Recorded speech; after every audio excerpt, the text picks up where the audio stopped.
At my mom's birthday dinner, my dad labeled me an idiot and announced, "You've always been self-centered. Your sister outshines you in every way." Everyone went quiet. I replied steadily, "You won't see another dollar from me." What should have been a straightforward family get-together spiraled into chaos. I'd kept my distance from them for months after I finally stopped acting as their endless cash source. But no matter how much space I put between us, they always managed to reel me in again.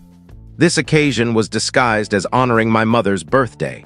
Not showing up would just reinforce their story of me being the disloyal child, so I went. As expected, I picked up the tab at the restaurant, a high-end spot, much too extravagant for their usual preferences. Not that they couldn't enjoy elegant meals, but because they never paid a cent themselves. My parents had mastered the skill of draining others dry while acting like they were graciously allowing the help. The strain was obvious from the second I walked in.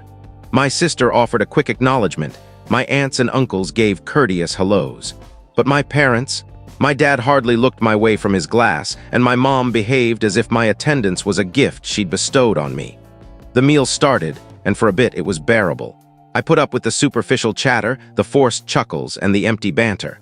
Then my father, who'd been hitting the booze hard, directed his glare at me and snarled, "You've always been self-centered. Your sister is far better than you." It wasn't playful or casual. He meant it deeply, like it was an absolute fact. The table froze. My sister fidgeted uneasily, my mom kept eating like nothing occurred, and the other relatives either averted their eyes or acted deaf to it. Nobody ever confronted him, nobody ever pushed back, except me.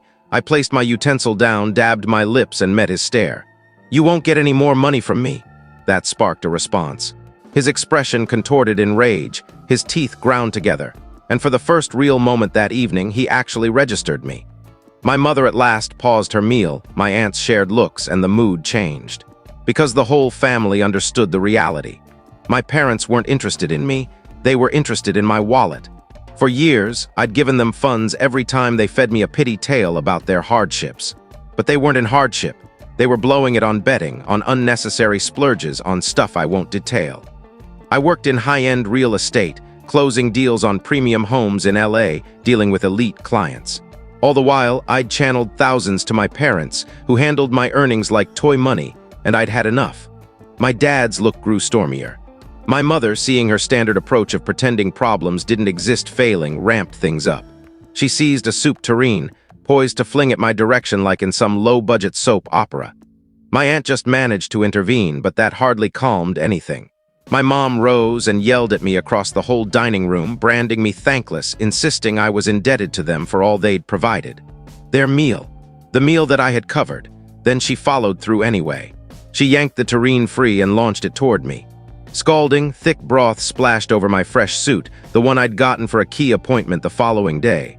I jumped up fast, almost toppling my seat. My father fumed, my mother howled, and the remaining family stared in shock. Not one soul defended me. That sealed it. I'd stomached their put-downs, their scheming, their constant requests, but this was intentional, this was in public. I stayed composed, no shouting, no debating. I snatched my keys and exited. And as I departed, I resolved something.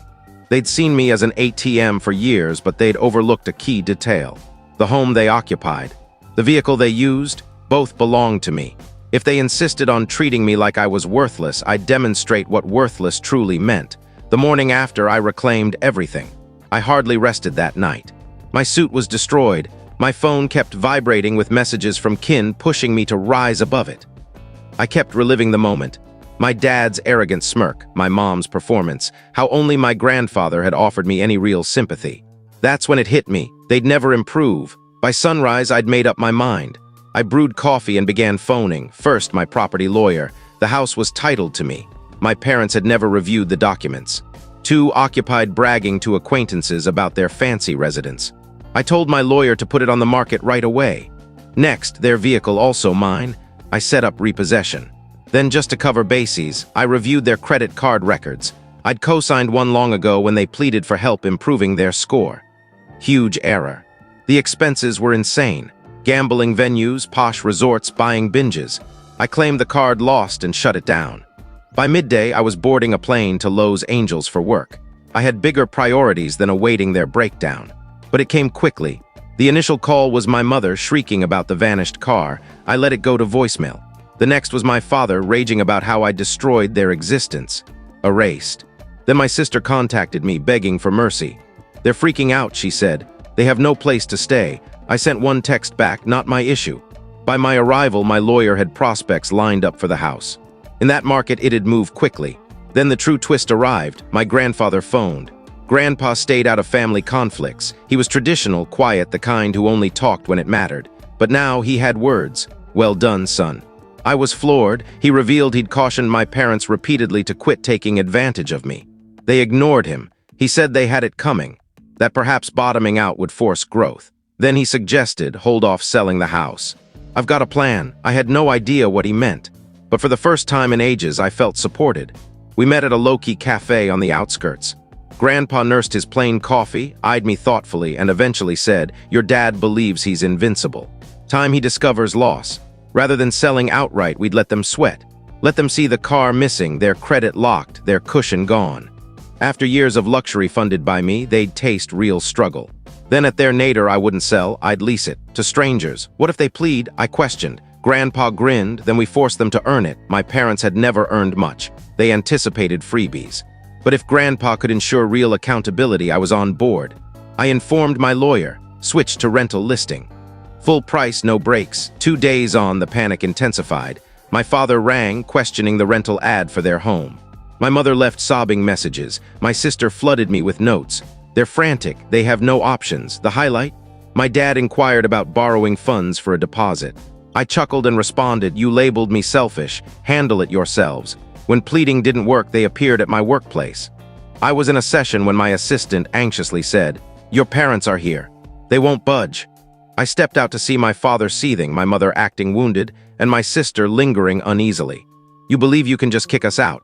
My father barked. I stayed level. "If you want to stay, apply normally, show you can afford it." My mother exploded. "We're family, you ought to support us." I looked at my sister. She appeared drained but stayed mute. She always did. My father mocked, "You're nobody without us. You owe everything to us." It broke something in me. "Owe you?" I moved nearer. "I built my success while you squandered every dollar I sent. Now you're penniless because you never anticipated this." "Well, it's here." His face flushed. My mother inhaled sharply. My sister retreated. I gestured to my assistant, "Get security." Soon they were removed. My father spewing slurs, my mother crying about my disloyalty, my sister following quietly. Watching them go, I felt an unforeseen sensation. Release. Then Grandpa rang once more. Perfect. Now let's intensify it. The following day, pandemonium broke loose. My phone exploded with notifications. Then Grandpa's steady tone. "Check the news. My father was detained." The story, local resident nabbed after upscale hotel altercation. He and my mother had checked into a lavish place, run up a huge tab, and declined payment. When challenged, my father pushed a guard and attempted escape. Cops subdued him. Grandpa had alerted the hotel. I laughed hard enough to ache. Meanwhile, the house secured a deal, not rental but teardown. A builder intended to raise it.